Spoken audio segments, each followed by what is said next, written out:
Did you know there are specific techniques that can wake up a fruit tree that refuses to bear fruit? Today, I am going to show you 3 methods that have been used for many, many years and that you probably didn't know about. Take a look at this lemon tree. For how small it is, just look at how loaded it is. And now look at this grapefruit tree. It is simply incredible.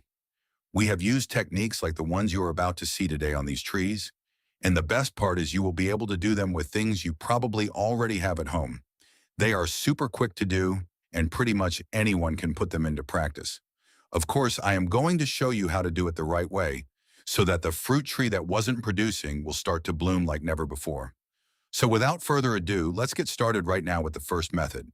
To do this, we are just going to need a piece of wire about 4 inches long, or in other words, about 10 centimeters. The first thing is to choose a branch that is nice and thick and completely healthy. Once you have picked it, we are going to make a small hole through it from side to side using a drill or a screwdriver with a thin drill bit attached. This technique is done exclusively on the branches, never on the main trunk. In this case, I am using a small fruit tree we have in a pot, and we already applied the same method to it a few years ago. As you can see, right now it is completely loaded with fruit, so it really wouldn't need to have this done again. I am only going to do it on one of the branches to show you exactly how it is done. Once the hole is made, we take the piece of wire and insert it through the hole we made. Then we join both ends together, forming a small ring or hoop.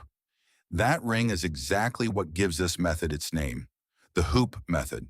And the hoop isn't there by accident. Its purpose is to prevent the wire from coming out due to the wind, the natural movement of the branch, or simply over time. This way, the tree always has that little stimulus, reminding it that it needs to start working. All right, once it is in place, it is done. You don't need to tighten it, you don't need to strangle the branch, or try to apply pressure. We simply leave it in place and allow the tree to regenerate that area and heal naturally. And what actually happens when we do this? By piercing the branch, we are causing a small, localized injury that the tree immediately detects. That disturbance triggers a physiological survival response and makes the plant allocate more resources to try and reproduce. And now, all that is left is to wait. From this point on, the tree will do its job. And if you followed all the steps just as I showed you, you are going to see a bloom like never before and a surprising amount of fruit. The next method is even simpler. You don't need drills, drill bits, or even wire, and yet it is still going to give you amazing results. The first thing is to choose a healthy branch that has a good thickness. Once you have found it, we are going to tie a rope near the tip of that branch and attach a small weight to the other end. That weight can be a bag filled with sand, soil, or any other material you have at home. The important thing is that it applies a constant downward force, but always gradually and without breaking the branch. With that small weight, we are going to slightly bend the branch and keep a constant tension on it. There is no need to bend it too much.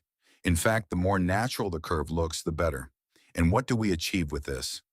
By changing the natural position of the branch and keeping that tension for a while, the tree interprets it as a significant change and responds by activating mechanisms related to flowering and reproduction. It is a very old technique that has been used for generations, precisely to wake up those trees that only want to grow, put out leaves, and produce new branches, but seem to have forgotten how to bear fruit. Plus, it has a huge advantage over other methods. We are not making holes, we are not making cuts, and we are not directly damaging the branch either. We are simply taking advantage of the tree's own physiology to send it a little signal that it is time to start producing. Of course, you shouldn't overdo it with the weight either. If you see that the branch is bending too much or is about to break, immediately reduce the load. We are not trying to push it to the limit here, but rather to keep a gentle and steady tension. And now, all that is left is to wait. The tree usually responds very quickly to this kind of stimulus, so it is important to apply these techniques about a month before the flowering season. Anyway, if you don't know when to do it in your area, let me know down below in the comments. Tell me where you're watching from and which fruit tree you're going to try it with, and I'll tell you the best time to put it into practice. Now let's move on to the third method. And this is probably the most well-known of all, although it is also the one most people get wrong out of lack of knowledge. It is called girdling, And before I show you how to do it, I want you to remember something very important. This method is always done on the branches, never on the main trunk.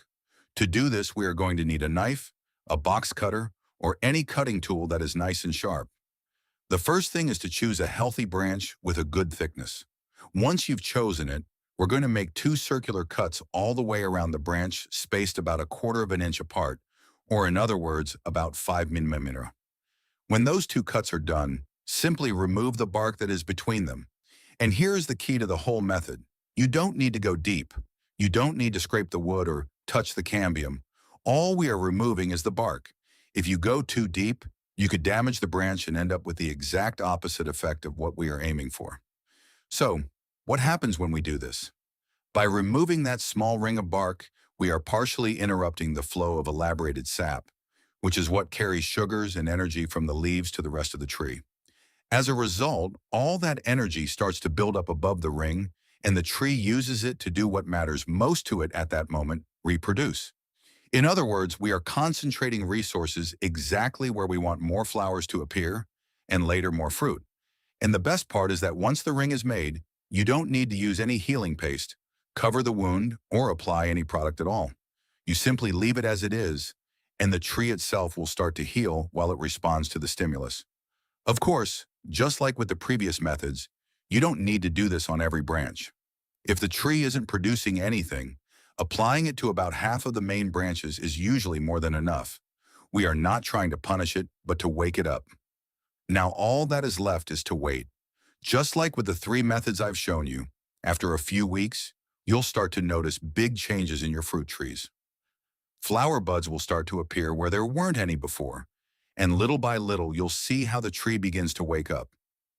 And by the way, don't forget to let me know in the comments below which tree you're going to try this on and where you're watching from, because that way I can tell you the best time to do it in your area and try to help you personally.